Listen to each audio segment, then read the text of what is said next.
सुअवत रह्यो मैसेजरिया सपन एक दियख्यो सपन एक दियख्यो हो सासु सपने मैं देख्यो आपन भौजी के लालन भाइयो। सासु सपने मैं देख्यो आपन भौजी सपन बड़ा सुंदर सपन बड़ा सुंदर हो। भौजी के जन्म लालनवा बाधावा लइकई जाबई बाधावा लइकई जाबई हो। सासु सपने में देख्यो भौजी के ललना लालन बड़ा सुंदर लालन बड़ा सुंदर हो। अरे अरे गावा के कहारा तू हाली बेगे आवत डरिया फनावाऊ हो। कहारा बहुआ के डोली में बैठाओ नैहर पहुँचाओ बाधावा लइके जई है बाधावा लइके जई है हो। कहरा बउहा के हाली बेगे पहुँचाओ तो बाधावा लइके जई है बाधावा लइके जई है हो। यक बाना गईली दूसर बनायऊ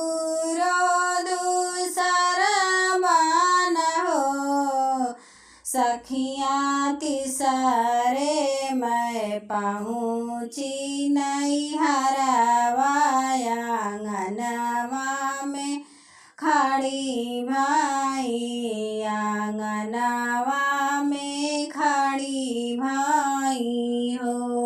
सखियाँ तिसरे में पहुँचे नैहरवा आंगनवा में खड़ी भाई हो। अरे अरे हमारी ननदिया तू ही न मोरी ननदीनी हो। ननदी बैठो नार तुली पालंगिया पियो ठंडा पनिया पियो ठंडा पनिया हो। ननदी बैठो नार तुली पालंगिया पियो जूड़ा पनिया पियो ठंडा पनिया हो। अरे अरे हमारी न भौजी तू ही न मोरी भौजी हो। भौजी गोदी में दियो मोर भातीजवा बाधावा लइके आयन बाधावा लइके आयन हो। भौजी गोदी में दियो हमके भातीजवा बाधावा लइके आयन बाधावा लइके गले मैं पहिनावे ननदी मोहरिया तो हथवा गुजहर तो हथवा गुजहराई हो ननदी हंसी हंसी पहिनावे कामर कर धनिया भौजी से नेग मांगई हो ननदी हंसी हंसी नाचे आंगनवा तो भौजी से नेग मांगई हो।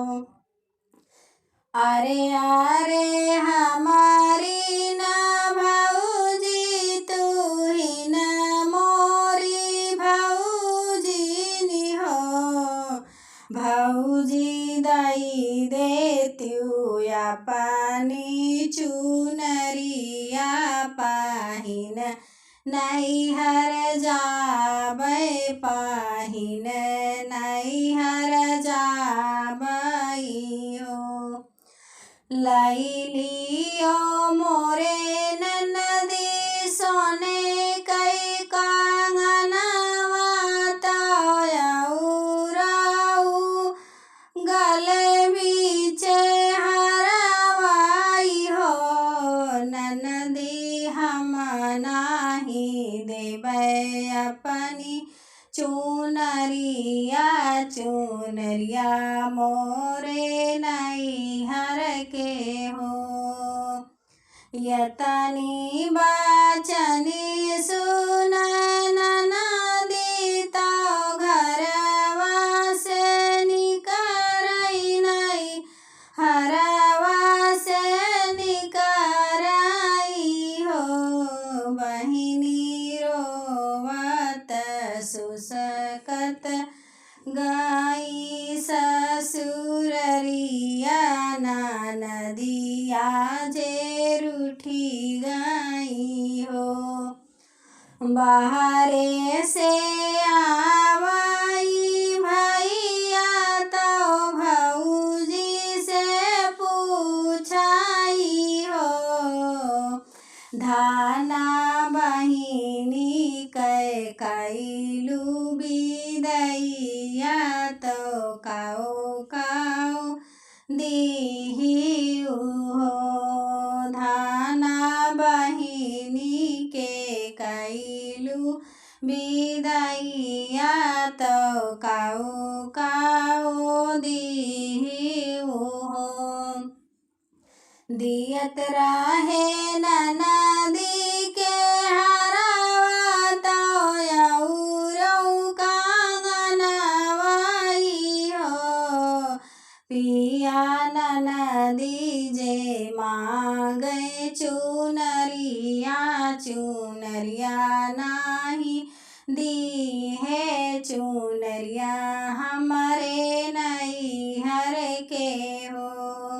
पिया ननदी आंगनवा से उठे तो रूठी कर चली गई हो रोवत गईली ननदिया तो सुसकत भायनवाई हो पिया ननदी के दिए नाही चुनरिया ननदिया ऋषि आई गई हो पिया ननदी के दिए नाही चुनरिया बहिनिया तोहरी रूठी गई हो।